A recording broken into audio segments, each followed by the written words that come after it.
एक दफ़ा का ज़िक्र है कि एक बहुत खूबसूरत सा जंगल था और उस खूबसूरत से जंगल में एक छोटी सी कुटिया थी, जिस कुटिया में एक बारहसिंगा अपने प्यारे से छोटे से बच्चे के साथ रहता था।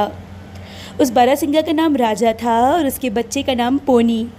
राजा अपने बच्चे पोनी से बहुत मोहब्बत करता था और उसके बगैर एक पल भी नहीं रहता था।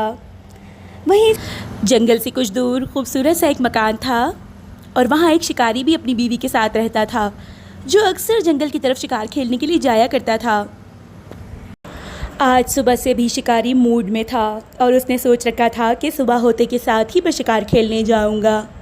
शिकारी की बीवी को उसका शिकार खेलना पसंद नहीं था। वो जानवरों से बहुत मोहब्बत करती थी और बहुत रहमदिल थी। वो अक्सर अपने शौहर को समझाती थी कि शिकार खेलना और जानवरों पर जुल्म करना अच्छी बात नहीं, लेकिन शिकारी किसी सूरत मानने को तैयार ही नहीं। सुने, मुझे लगता है कि आपको शिकार पे नहीं जाना चाहिए। आप शिकार का ये शौक़ छोड़ क्यों नहीं देते? मासूम जानवरों पर जुल्म करना, उनको कैद करके लाना, उन्हें बेच देना, क्या आपको ये सब अच्छा लगता है? आप किसी मासूम जानवर की बद्दुआ लेंगे तो हो सकता है कल को हम पे भी कोई तकलीफ़ आ जाए और हमें परेशानी का सामना हो। आप शिकार खेलना छोड़ क्यों नहीं देते? हा हा हा। अरे बेगम, क्या फजूल बातें लेकर बैठ गई हो? देखो, शिकार करना मेरा शौक़ है और अपना काम, अपना शौक़ मैं किसी कीमत पर नहीं छोड़ सकता। जाओ अपना काम करो और मुझे अपना काम करने दो। ये कहकर शिकारी गुस्से में घर से बाहर निकल आता है और जंगल की तरफ चल पड़ता है और मुँह ही मुँह में बड़बड़ाता रहता है। वहाँ जंगल में अपनी कुटिया के बाहर बारहसिंगा राजा अपने छोटे बच्चे पोनी को नसीहत कर रहा था। देख बेटा पोनी, मैं जंगल की तरफ जा रहा हूँ। तेरे और अपने लिए कुछ घास फूस चुनकर लेकर आऊँगा। घर में खाने को कुछ भी नहीं है और जहन में रखना, जब तक मैं वापस नहीं आता हूँ तब तक दरवाज़ा बंद रखना और कोई कितना भी दरवाज़ा बजाए दरवाज़ा नहीं खोलना। पोनी कहता है, ये क्या बात हो गई पापा? पिछली बार भी आप जंगल गए थे तो मुझे अकेला छोड़ के चले गए थे। आज मैं लाजमी आपके साथ जाऊंगा। आपने वादा किया था कि आप जंगल जाओगे तो साथ लेकर जाओगे। मैं घर पे नहीं रहूँगा, मैं आपके साथ जाऊंगा। मुझे आपके साथ जाना है। नहीं बेटा पोनी, मैं तुझे अपने साथ जंगल हरगिज़ नहीं लेकर जाऊंगा। तुझे नहीं पता, ये शिकारी, ये इंसान बड़े जालिम होते हैं। अगर हम जानवर इनके हत्थे चढ़ जाए ना तो छोड़ते नहीं हैं, कैद कर लेते हैं, काट के खा लेते हैं या फिर ले जाकर बेच देते हैं। देख मेरे बच्चे, मैं नहीं चाहता कि तुझ पे कोई आफत आए। मेरी जान, आज तू घर में रह जा, मैं फिर किसी दिन तुझे जंगल ले जाऊंगा। नहीं पापा, अब तो मैं आपके साथ जाऊंगा ही जाऊंगा, नहीं तो मैं फिर कहीं और चला जाऊंगा और आपसे खफा हो जाऊंगा। मुझे अपने साथ ले चलो ना बाबा। मैं वादा करता हूँ आपके साथ रहूँगा, कहीं भी नहीं जाऊँगा। मुझे ले चलो ना, ले चलो ना। अच्छा भाई ठीक है, तू चल मेरे साथ, लेकिन वादा कर कि शैतानी नहीं करेगा और मेरे पीछे पीछे चलेगा और कहीं इधर उधर नहीं जाएगा। ठीक है, मैं वादा करता हूँ, चलो चलो। इस तरह राजा अपने बच्चे पोनी को लेकर जंगल की तरफ रवाना हो जाता है, लेकिन वो बहुत खौफज़दा होता है क्योंकि उसे पता होता है कि उसका बच्चा छोटा है और उसे ना तो भागना आता है और ना अपने आप को बचाना। और अगर खुदा ना करे वो किसी शिकारी या किसी जालिम इंसान के हत्थे चढ़ गया तो किस तरह अपने आप को बचाएगा। दूसरी जानिब शिकारी अपना घोड़ा लिए जंगल की तरफ रवाना था और सोच रहा था कि इस खूबसूरत मौसम में कोई अच्छा सा शिकार हाथ लग जाए ताकि मज़ा आ जाए। आज मौसम बड़ा सुहाना है, कोई अच्छा सा शिकार मिल जाए, मेरे तो मज़े आ जाएंगे। हा हा हा।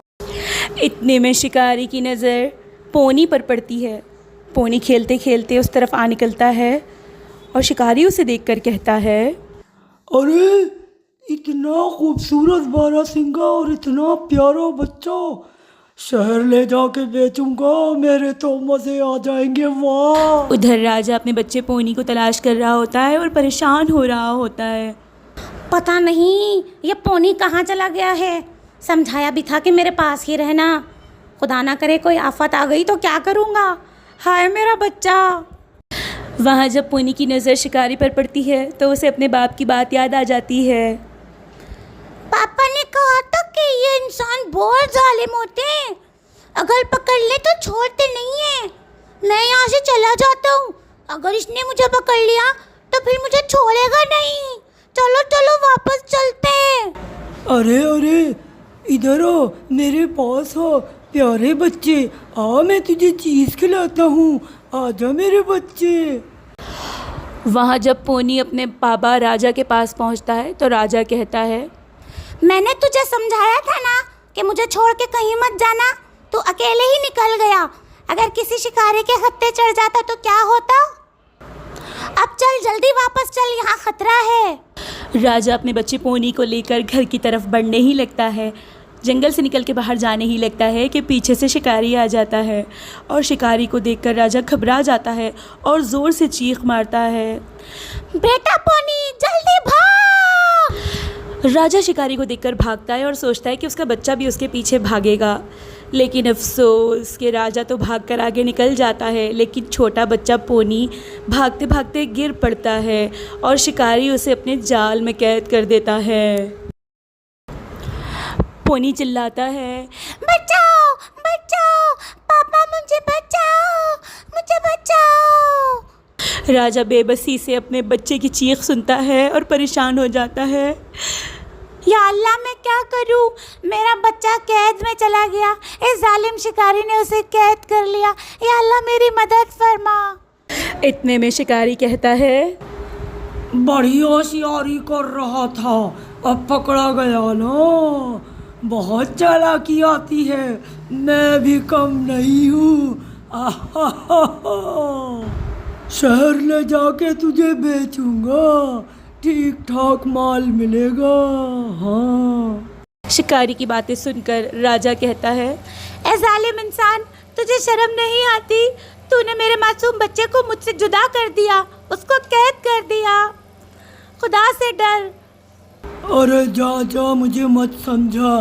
जो चीज़ मुझे समझ में आ जाती है और पसंद आ जाती है उसे मैं किसी कीमत पर नहीं छोड़ता। राजा अपने बच्चे को जाल में कैद छोड़कर जंगल में कभी दाएं कभी बाएं इधर उधर बेचैन बेकरार फिरता और सोचता है कि आखिर किस तरह अपने बच्चे को इस कैद से छुटकारा दिलाऊं, लेकिन उसे कुछ समझ ना आता। वहाँ दूसरी तरफ शिकारी बड़ा खुश होता है और अपनी कामयाबी के गीत गा रहा होता है कि उसने खूबसूरत बारहसिंगे का बच्चा पकड़ लिया है। हा हा हा, अब तो ये मेरी कैद में है और कोई इसे छुड़ा नहीं सकता।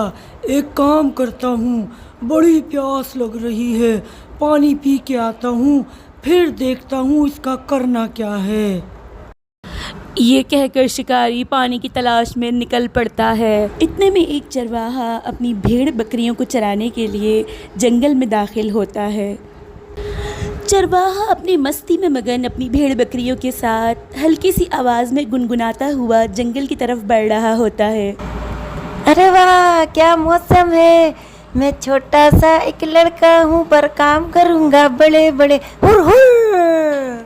चरवाहा जब अपनी भेड़ बकरियों के साथ पोनी के पास पहुंचता है तो सोचता है और बहुत हैरान होता है कि ये इतना प्यारा बारहसिंगे का बच्चा आखिर जाल में क्यों कैद है और इसे किसने जाल में कैद किया।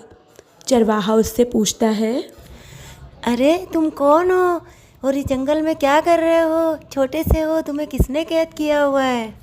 मेरा नाम पोनी है और मैं अपने बाबा के साथ आज जंगल में आया था, लेकिन उस जालिम शिकारी ने मुझे मेरे बाबा से छीन लिया और मुझे जाल में कैद कर दिया।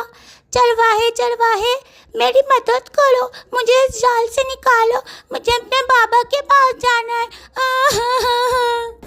अरे रो मत, मैं तुम्हारी मदद करूँगा। मेरे पास चक्कू है, चक्कू। मैं इस चक्कू से तुम्हारा जाल काट के तुम्हें आज़ाद कर दूँगा। ये कहकर चरवाहा अपनी जेब से चाकू निकालता है और जाल काटना शुरू कर देता है और जल्दी जल्दी पूरा जाल काट देता है। दूसरी तरफ शिकारी पानी की तलाश में चलते चलते थक जाता है और थक कर जब एक साहिल के किनारे पहुंचता है तो उसके पाँव में कील चुभ जाती है। क्या मुसीबत है, पहले पानी नहीं मिल रहा था और अब पैर में कील भी चुभ गई। क्या करूं, कैसे जाऊं? पोनी जब आज़ाद होता है तो राजा और पोनी मिलकर चरवाहे का शुक्रिया अदा करते हैं और बहुत शुक्रगुजार होते हैं। भाई चरवाहे, अल्लाह तुमसे बहुत राज़ी हो। तुम्हारा बहुत शुक्रिया, तुमने मेरे मासूम बच्चे को इस कैद से आज़ादी दिलाई। हाँ चरवाहे, तुम बहुत अच्छे हो, हम तुम्हें बहुत दुआ देंगे। तुमने मुझे आज़ाद किया और अपने बाबा से मिलवा दिया। अरे इसमें शुक्रिया की क्या बात है, ये तो मेरा फ़र्ज़ था, अब मुझे दुआओं में याद रखना। दूसरी तरफ शिकारी अपने पाँव में कील का दर्द लिए कोने में बैठा होता है और सोच रहा होता है कि अब किस तरह अपने शिकार तक पहुँचे। इतने में चरवाहा चलकर आता है और शिकारी के पास आकर खड़ा हो जाता है और उससे कहता है, क्या हुआ शेरी बाबू, अब पाँव में कील चुभ गई, अब पता चला दर्द किसे कहते हैं, तकलीफ़ क्या होती है। तुमने मासूम जानवरों को कैद किया, जाल में फंसाया, बाप से जुदा किया और तुम्हें सज़ा मिल गई, तुम्हारे पाँव में कील चुभ गई। अब भी वक्त है शेरी बाबू, तौबा कर लो। जानवर बेज़बान होते हैं और अल्लाह की मखलूक हैं, उन पर जुल्म करना छोड़ दो। तुम ठीक कहते हो बेटा, शायद कसूर मेरा है जिसकी वजह से मुझे सज़ा मिली है। अगर मैं उस 12 सिंगे के बच्चे को कैद ना करता तो शायद मुझे ये सज़ा ना मिलती और मेरे पैर में कील ना चुभती। मैं तौबा करता हूँ और वादा करता हूँ कि आज के बाद किसी मासूम बेज़ुबान जानवर पर जुल्म नहीं करूँगा। और इस तरह शिकारी एक अच्छा इंसान बन जाता है और चरवाहा अपनी बात ख़त्म करके अपनी बकरियां लेकर वापस पलट जाता है।